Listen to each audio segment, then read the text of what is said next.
Salut tout le monde, j'espère que vous allez bien. On se retrouve dans une nouvelle vidéo. Je vous souhaite déjà dans un premier temps un bon mois de novembre, voilà. J'espère que vous avez passé un bon mois d'octobre, que vous avez passé un bel Halloween, une jolie célébration de Samhain si vous l'avez célébré. Aujourd'hui on se retrouve dans une vidéo pas du tout ésotérique. Je vous avais demandé, je sais plus dans quelle vidéo je vous en avais parlé, mais je vous avais demandé si ça vous intéressait que je vous fasse une vidéo sur mes projets de tatou.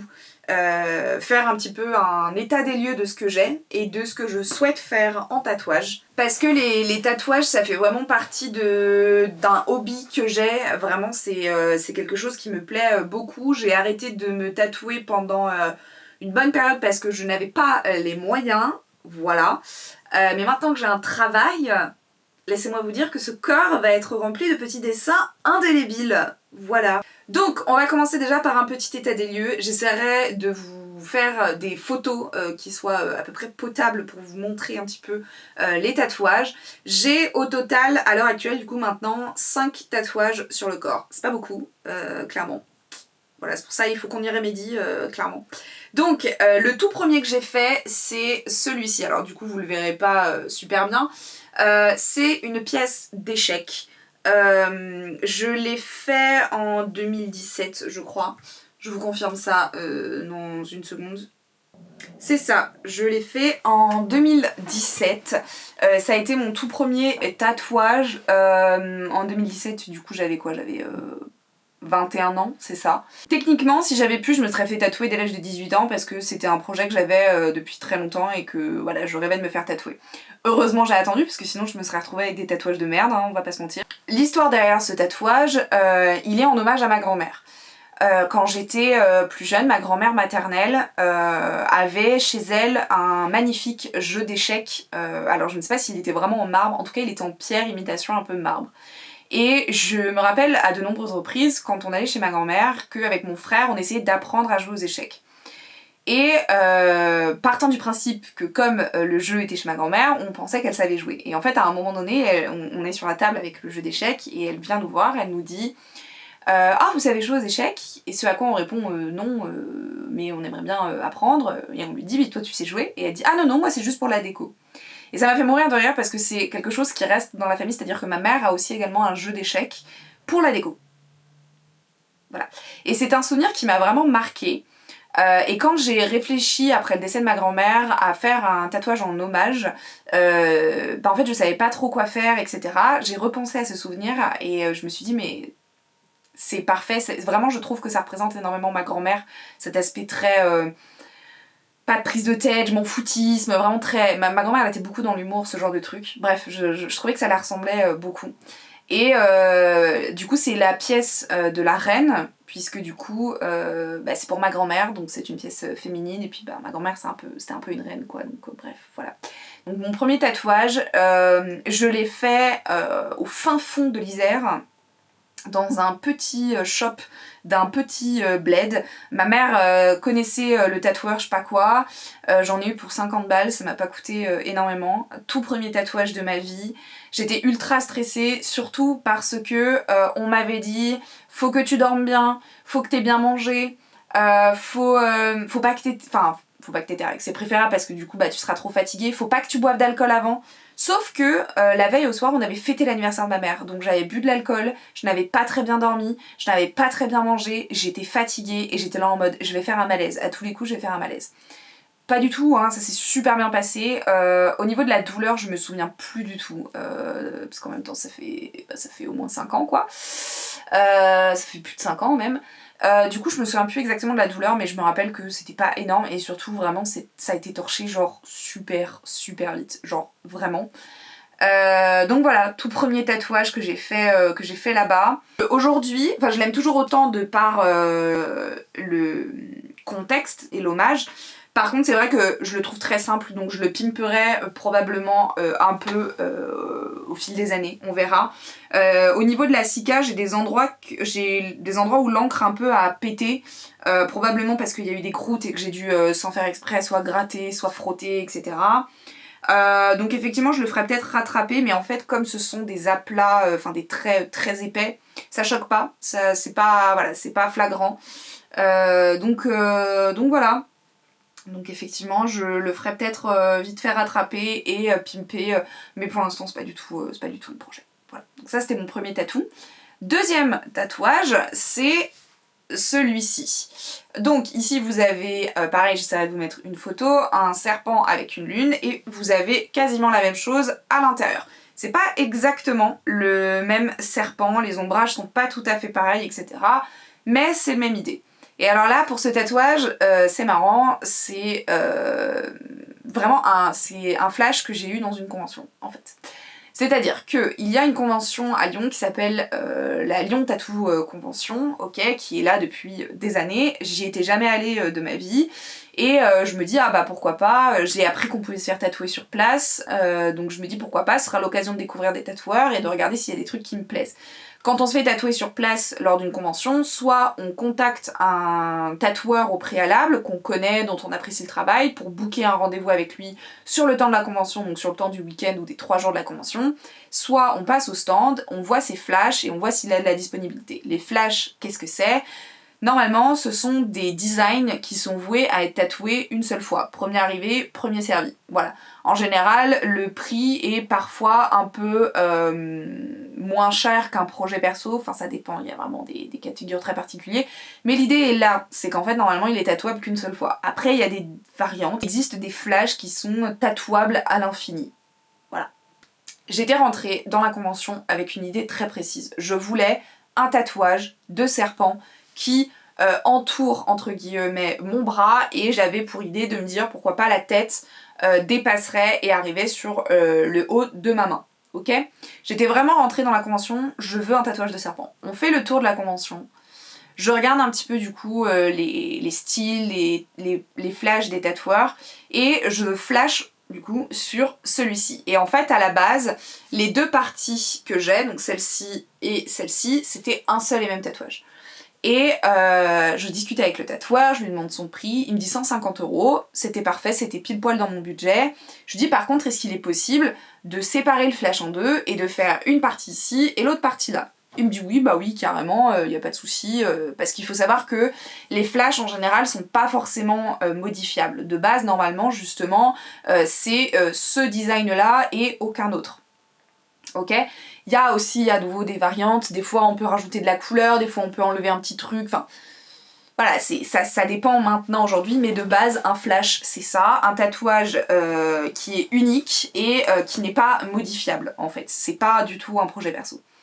Du coup, on book une heure et je fais encore un petit tour du stand, enfin de la convention, je mange des bonbons parce que j'avais besoin de sucre. Et du coup, bah, je me fais tatouer. Le tatoueur s'appelait Taigazor Tattoo, voilà.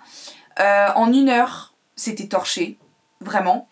Au niveau de la douleur, alors, au niveau de l'accueil, j'ai pas trouvé que lui en soi ça allait. Par contre, il avait sa compagne qui était avec lui sur le stand, pas très agréable. Très sincèrement, je l'ai pas trouvé. Moi, c'était mon 2e tatouage de ma vie. Et en fait, à un moment donné, justement, quand il passe ici, là j'ai une veine, donc ça fait mal. Aussi, quand tu passes vers l'intérieur du poignet par là, ça a tendance à faire mal. La peau est très fine. Et en fait, bah, du coup, je grimaçais un peu. Et vraiment, c'était des réflexions à base de ah, t'as mal là ? Non, mais là, t'as pas mal, c'est rien du tout. Laisse-moi vivre ma douleur, en fait. Calme-toi, Maros. Au niveau de la douleur, du coup, comme je disais, j'ai eu donc mal quand il est passé ici. Un peu là, c'était en fait surtout bah, le remplissage un peu. Mais franchement, honnêtement, ça allait. En 1 heure, c'était torché. La cica a été un peu chiante parce que du coup, au lieu d'avoir un tatouage, j'avais 2 tatouages pour le prix d'un. Enfin, c'était pas du tout au même endroit, quoi. Donc la cica était un peu chiante. Et puis bah, en fait, les poignets, de manière générale, c'est chiant parce qu'en fait, il y a tes manches dessus. Donc en fait, ça va constamment toucher, frotter, etc. C'était en février. Ça, je me rappelle très très bien que c'était en février. Pourquoi ça m'a marqué ? Parce que il faut savoir qu'en février vous avez du coup le sabbat de Imbolc et l'un des symboles du sabbat de Imbolc c'est le serpent. Et voilà, et je sais pas pourquoi du coup ça m'avait marqué parce que du coup je m'étais dit putain c'est marrant, on est à la période d'Imbolc, Et je suis vraiment rentrée dans la convention en mode il me faut un tatouage de serpent quoi. Et j'avais pas du tout fait le lien quand je me suis fait tatouer, j'ai fait le lien après en fait. C'était le 10 février 2019 précisément. Voilà. Donc ça du coup c'était ma deuxième pièce. Ma troisième pièce, elle est au niveau du sternum. Donc là je vais pas vous la montrer mais je vous montrerai une photo. C'est en fait les phases de la lune tout le long du sternum. Ça a été mon projet, un projet perso. C'est-à-dire, donc un autre que celui-là, c'est-à-dire qu'en fait j'ai trouvé cette tatoueuse qui était sur Saint-Bonnet-de-Mur, donc qui est dans la région lyonnaise. Et en fait j'aimais vraiment beaucoup ce qu'elle faisait, c'était très fin, etc. Et j'avais vraiment pour projet du coup de me faire voilà, les phases de la lune, c'était quelque chose parce que à nouveau la lune c'est vraiment très important pour moi dans ma spiritualité, etc. etc. Et je trouvais que c'était soit je le faisais sur le sternum, soit je le faisais dans le dos. Parce que pour moi il fallait vraiment que ce soit très linéaire et j'avais pas envie de le faire sur un bras ou un truc comme ça. Dans le dos je trouvais ça un peu dommage parce que du coup je l'aurais pas vu. Et le sternum ça me semblait très bien. Et du coup on a beaucoup discuté avec la tatoueuse, elle m'a dit qu'effectivement elle pouvait me le faire ce qu'on appelle en dot. Donc le dot c'est quoi? C'est en fait c'est des petits points. Dot, point. Jusque là on est d'accord. Et du coup en fait quand j'ai booké pour le 8 avril. Ça je m'en rappelle très très bien le 8 avril parce que c'est le jour de ma fête. C'est la Sainte-Julie, le 8 avril. Et assez drôle, mais du coup, peut-être, du coup ça faisait quoi? Ça faisait un mois et demi plus tard. Qu'est-ce qui se passait? Je partais en Jordanie, en vacances en Jordanie. Et donc là, c'était aussi un peu la panique parce que du coup, et je lui en ai parlé à la tatoueuse, je lui ai dit alors voilà, moi dans un mois et demi, après je pars en Jordanie où il va faire grand soleil, hyper chaud, donc je vais porter des débardeurs avec un décolleté, je vais être exposée au soleil, est-ce que c'est un problème? Ce à quoi elle m'a répondu que non, puisque je serais cicatrisée, mais par contre il fallait bien que je pense à mettre de la crème solaire, etc. Donc je me suis fait tatouer du coup logiquement en 2021. Ah c'était en 2019 aussi, j'ai pas perdu de temps, hein, semblerait-il. La douleur, j'ai rien senti. Parce que comme c'est du dot, c'est hyper léger, en fait. Il n'y a pas d'aplat vraiment de noir, etc. Ce qui était très perturbant en revanche, c'est que comme on est sur le sternum, elle passait au niveau du coup de l'os. Et donc en fait, ça faisait vibrer ma cage thoracique. Donc c'était très perturbant. Donc je l'ai fait sein à l'air, mais j'avais aucun problème là-dessus. Voilà, mon copain de l'époque m'avait accompagnée. Et...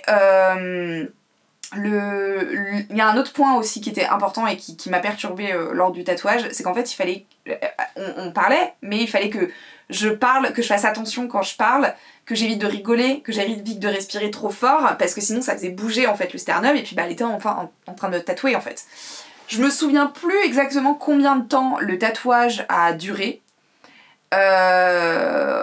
mais c'était pas bien long, hein, vraiment très sincèrement, grand max, je pense que ça a duré 1h30, je pense, très sincèrement.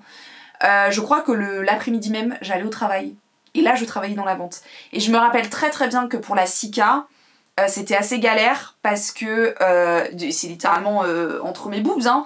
Donc en fait, je ne portais pas de soutien-gorge, parce que sinon le soutien-gorge avec vous savez, les baleines là, ça allait frotter. Donc en fait, j'avais acheté des brassières, qui faisait en sorte justement que ça ne touche pas au niveau du sternum et sinon au maximum en fait c'était sans soutif quoi.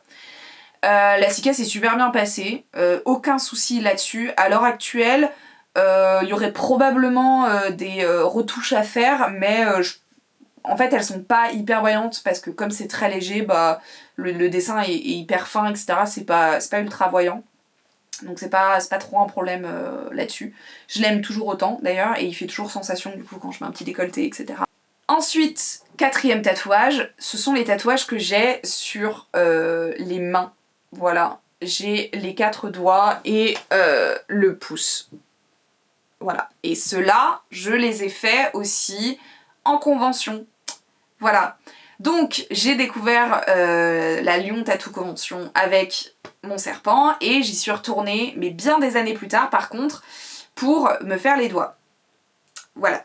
C'était un projet que j'avais depuis très longtemps, dans le sens où je trouve ça super beau d'avoir les doigts tatoués. Vraiment, je trouve ça très très beau. Mais il faut savoir que tous les tatoueurs ne veulent pas tatouer les doigts. Pourquoi? Parce que les doigts, c'est ce qui vieillit le moins bien. Vous utilisez tout le temps vos mains pour faire la vaisselle, elles sont tout le temps exposées à la lumière, donc aux UV, etc. Sachant que si, comme moi, vous faites vos ongles en semi-permanent, vous êtes sous la lampe UV, enfin bref. Donc c'est ce qui vieillit le moins bien. Donc en fait, techniquement, c'est un investissement, il faut vraiment y réfléchir.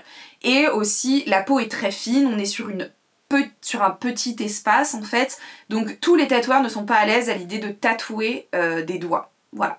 Donc il faut le savoir. Et donc je me suis dit, si je vais dans une Lyon Tattoo convention, plus il y a de tatoueurs, plus j'ai quand même de chances qu'il y en ait au moins un dans le lot qui tatoue les doigts.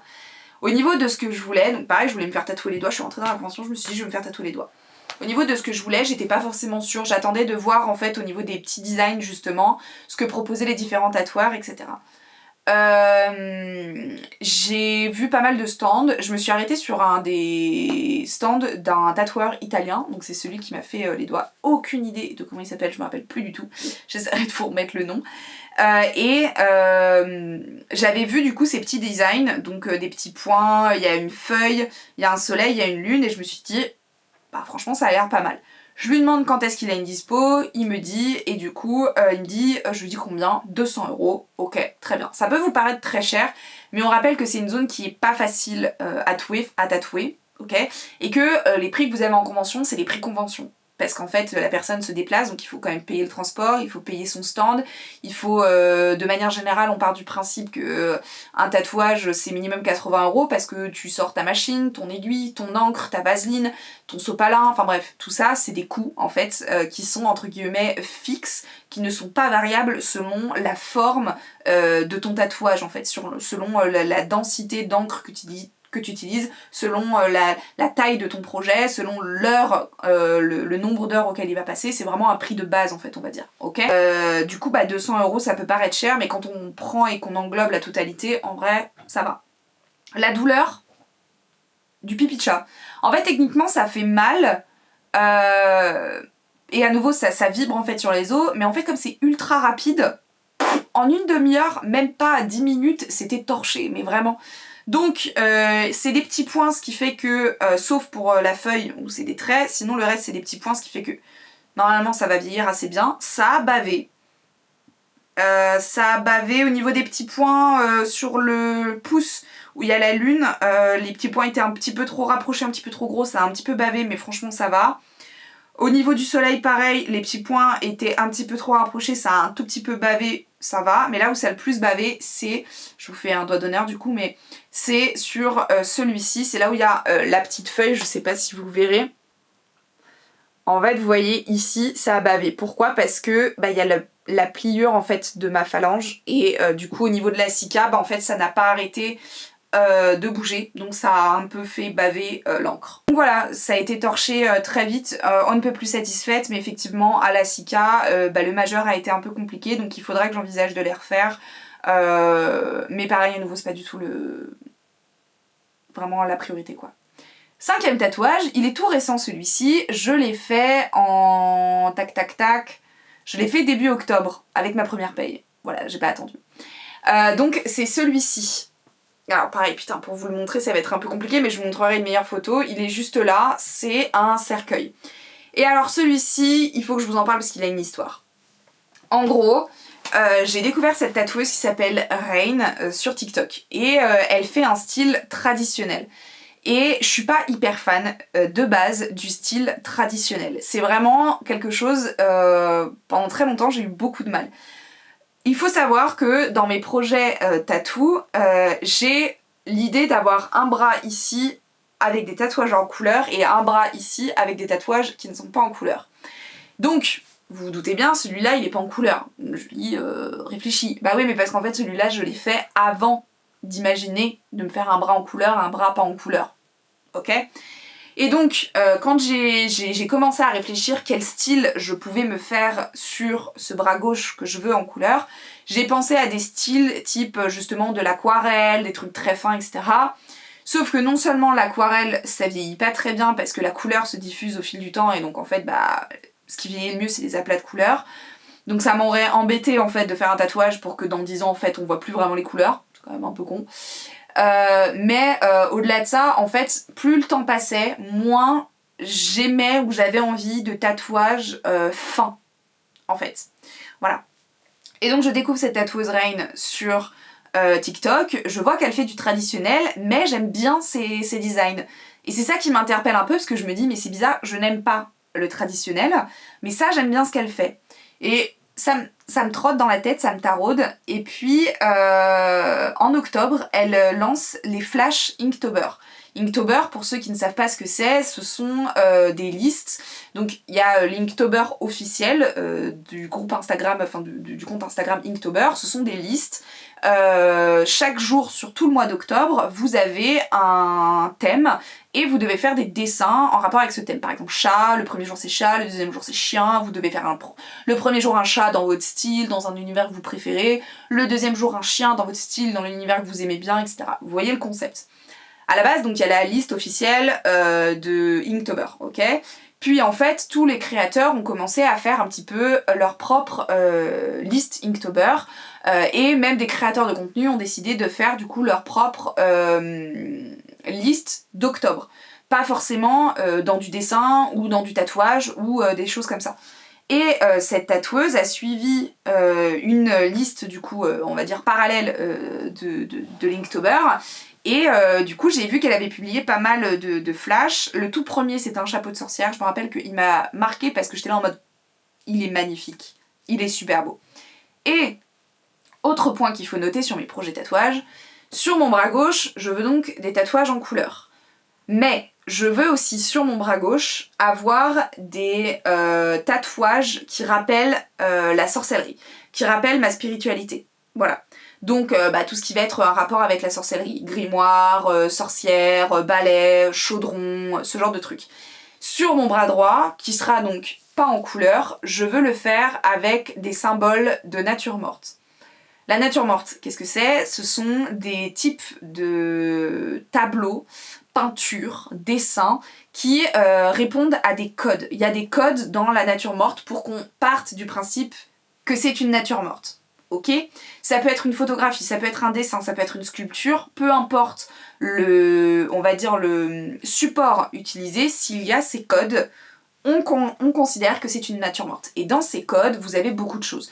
Vous avez le sablier pour représenter le temps qui passe, vous avez le papillon pour représenter le côté éphémère, vous avez évidemment les crânes pour représenter la mortalité, qu'est-ce que vous avez ? Vous avez la montre à gousset, pareil pour la temporalité, etc. Vous avez plusieurs codes. Et c'est suite à une exposition sur la mort qui a eu lieu à Lyon, au musée des Beaux-Arts. La mort en fait dans l'art dans plusieurs années, sous plusieurs années. À un moment donné, il y avait toute une aile qui était considérée du coup sur la nature morte. Et en fait, les natures mortes, c'est quelque chose que j'adore. J'ai toujours adoré les tableaux de nature morte. Ça m'a toujours parlé, j'ai toujours adoré ça. Et en fait, quand j'ai vu les symboles, je me les suis pris en photo et je me suis dit mais ce serait génial d'avoir tous ces petits symboles tatoués en fait sur mon bras. Et me faire un bras de nature morte en gros. L'idée c'est donc ça, avec mon bras droit, c'est donc dans un style assez sombre, ce qu'on appelle du black work, ou alors de la gravure, parce qu'il faut savoir aussi que, originellement parlant, les premières représentations de la mort dans l'art se sont faites par le biais de gravure. Et donc, il y a un style de tatouage qui s'appelle la gravure, et je me suis dit ce serait génial justement de les faire en gravure. Donc, soit du black work, soit de la gravure, en gros je ferais des représentations, enfin des codes du coup de nature morte, et on a déjà le serpent est aussi effectivement un symbole de la nature morte, donc c'est parfait. J'ai pas encore continué le reste de mon bras, mais c'est le projet avec celui-ci. Et donc dans celui-ci, je voudrais des symboles un petit peu en rapport avec la sorcellerie, avec l'ésotérisme, etc. Et donc quand j'ai vu qu'elle avait commencé à faire des chapeaux de sorcière, je me suis dit oh my god, genre c'est exactement ce qu'il me faut, et puis on était dans un style traditionnel mais qui me plaisait. J'ai vu ces petits symboles, ces trucs comme ça, et puis à un moment donné je me suis dit il faut que je prenne rendez-vous, c'est plus possible, parce que avec les flashs, c'est premier arrivé, premier servi, donc à un moment donné je vais les louper, ça va me faire chier. J'hésitais du coup entre le chapeau de sorcière, le grimoire et ce fameux cercueil. Alors le cercueil n'a rien à voir avec la sorcellerie, mais il a à voir avec la mort, et vous le savez, j'ai une relation très particulière avec la mort, donc ça me faisait très sens et j'aimais vraiment beaucoup ce design de cercueil. J'ai finalement du coup opté pour le cercueil. Alors pourquoi ? Premièrement, parce que au niveau de son style, il est quand même assez longiligne. Et comme je voulais le faire sur le bras, ça me semblait plutôt pas mal. Par ailleurs, c'est celui qui a le moins de couleurs parmi ceux qu'elle a proposés. C'est-à-dire qu'en fait, les autres avaient beaucoup de couleurs et comme c'est mon tout premier tatouage en couleur, pour m'adapter, pour m'habituer quand je me regarde dans le miroir, avoir un truc, une pièce qui est toute en couleur d'un coup, ça m'aurait beaucoup trop perturbée.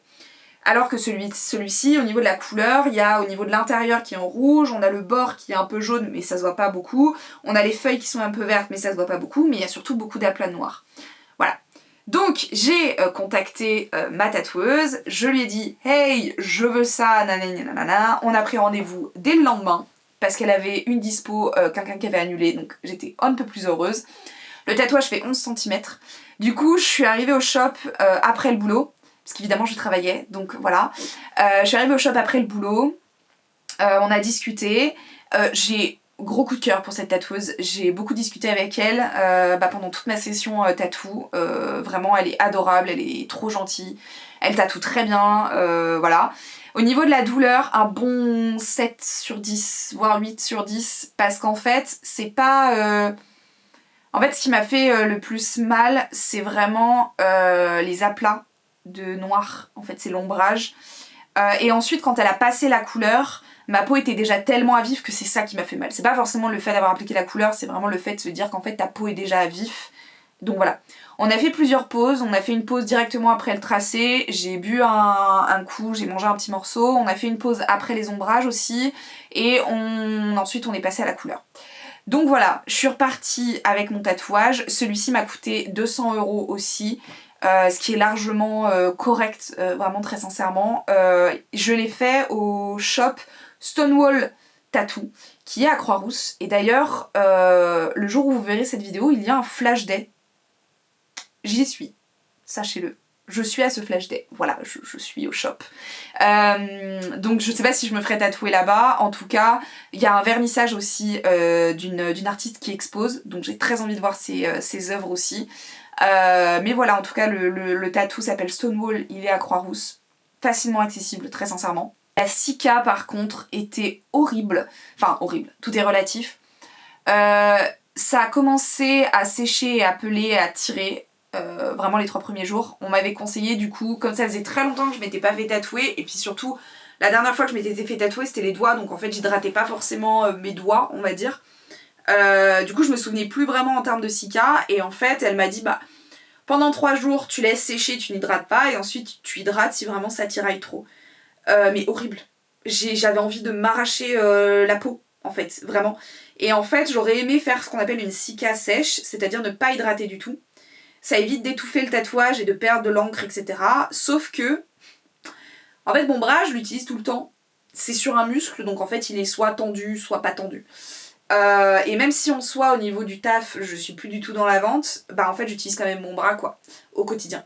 Donc en fait, ça tirait beaucoup trop, donc j'ai fini par craquer, j'ai fini par hydrater. J'ai essentiellement hydraté avec de l'huile de coco, parce que je sais que l'huile de coco est comédogène pour certaines personnes, mais moi j'ai jamais eu aucun souci avec, d'ailleurs je me démaquille avec de l'huile de coco. C'est naturel, c'est pratique, c'est économique, parce que du coup j'ai pas eu besoin de racheter une crème ou quoi que ce soit. Donc voilà. Et là, à l'heure actuelle, techniquement je suis quasiment cica, il me reste une petite semaine en plus, mais j'ai plus aucune croûte, j'ai plus rien, le tatouage a pas forcément pété. On verra ce que dit ma tatoueuse samedi quand je la verrai. Mais en tout cas, franchement, je l'aime d'amour. Voilà. Et du coup, je me suis dit, vas-y, on fera du coup les autres modèles du flash, des flash Inktober qui me plaisaient beaucoup, donc notamment le grimoire, il me plaisait vraiment beaucoup, et genre je le ferai, je pense, ici. Probablement. Bon, peut-être pas ce mois-ci, peut-être le mois d'après, je sais pas, on verra, on verra. Mais voilà, donc ça c'était mon 5e et dernier tatou, tout récent, parce que je l'ai vraiment fait il y a moins d'1 mois. Je vous ai parlé du coup de mes projets tatou sur mes bras. Je ne vous ai pas parlé de mes projets tatou sur le reste de mon corps. Au niveau, on va parler du tronçon. J'ai donc le sternum qui est tatoué. J'aimerais, au niveau des clavicules qui sont ici, me faire des feuilles de fougère. Voilà, vous le savez, la fougère c'est une plante que j'apprécie énormément, voilà, elle a beaucoup de symbolique pour moi, et donc en fait j'aimerais bien en fait les faire juste ici, un peu comme un, je sais pas trop comment vous dire, mais comme un collier en fait, voilà, tout simplement. J'aimerais me faire tatouer la gorge, je trouve ça vraiment super sexy, mais premièrement j'ai peur de la douleur, on va pas se mentir, et puis en fait surtout je sais pas ce que je veux faire pour l'instant, donc pour l'instant je ne le fais pas. Pour le reste du tronçon, j'ai pas d'autre idée. J'ai envie de me tatouer le dos, ça c'est une évidence. Et pour le dos, j'ai une idée bien précise et ça fera partie d'un projet perso avec un tatoueur. Il faut que j'y réfléchisse en amont. Je voudrais me faire une épée tout le long de ma colonne vertébrale. Et en fait, dans cette épée, je veux rajouter des symboles qui représentent une divinité que je vénère dans la sorcellerie. Voilà. Donc des petits éléments, par exemple un animal, une fleur qui est associée à cette divinité, etc. qui entoureraient un petit peu l'épée, mais voilà, c'est un projet perso donc il va falloir vraiment que je m'y penche avec le tatoueur, donc pour l'instant c'est pas pour tout de suite. Ensuite, j'ai ma jambe gauche qui pareil serait en couleur. Au niveau de la cuisse, il y a un tatouage que je me ferais, mais à la base je voulais me le faire là du coup en octobre, sauf que j'y ai réfléchi et je me suis dit le fait est qu'en fait la cicatrice serait beaucoup trop chiante parce que du coup au niveau des pantalons ça arrêterait pas de frotter, etc. Vaut mieux le faire du coup peut-être plus courant avril-mai quand j'aurai plus le réflexe de porter des robes, des jupes, ce genre de choses, quelque chose de beaucoup plus aéré, des pantalons beaucoup plus fluides qui frotteraient beaucoup moins. Mais j'aimerais au niveau de ma cuisse faire un tatouage cette fois-ci en hommage à ma meilleure amie qui est décédée il y a des années de ça, et c'est un dessin que j'ai fait moi-même. Je vous mettrai en photo. Donc l'idée c'est évidemment que la tatoueuse retravaille effectivement ce tatouage avec sa patte, mais le concept serait là, on aurait donc la cage thoracique et on aurait les tournesols avec du feuillage. Au niveau de la couleur, il y aurait que les tournesols qui seraient en couleur. Tout le reste n'aurait pas de couleur, il y aurait vraiment juste la couleur sur les tournesols. Le tournesol est une plante, c'était pas la fleur préférée de ma meilleure amie, mais c'est moi la fleur qui je trouve la représente le plus, parce que c'était une personne qui était très solaire. Et les tournesols, ce sont des plantes du soleil. Ils suivent le soleil, ils éclosent en été, etc. Donc pour moi ça représente très très bien justement ma meilleure amie. Et donc l'idée ce serait de le faire sur ma cuisse. J'ai déjà 2 tatoueuses en tête pour ce projet, à voir qui je choisirai, on verra. Mais ce sera plus effectivement au printemps, parce que pour la cicatrice ce sera beaucoup plus agréable. Voilà. Et alors j'ai une idée qui va et qui vient de temps en temps. C'est comme mon bras je veux faire du coup effectivement les symboles de nature morte, j'aimerais quand même me faire tatouer sur le corps mes animaux guides. Voilà, je vous en ai déjà parlé, j'ai 3 animaux guides, j'ai le loup, le corbeau et le serpent. Donc j'ai déjà le serpent, mais j'ai pas de tatouage de corbeau, j'ai pas de tatouage de loup. Et donc j'aimerais, tant qu'à faire, le faire, pourquoi pas, peut-être sur ma cuisse droite du coup, donc qui ne serait pas en couleur. Mais je ne sais pas du tout quel style faire, je ne sais pas quel motif faire, enfin j'ai pas d'idée du tout pour l'instant, vraiment.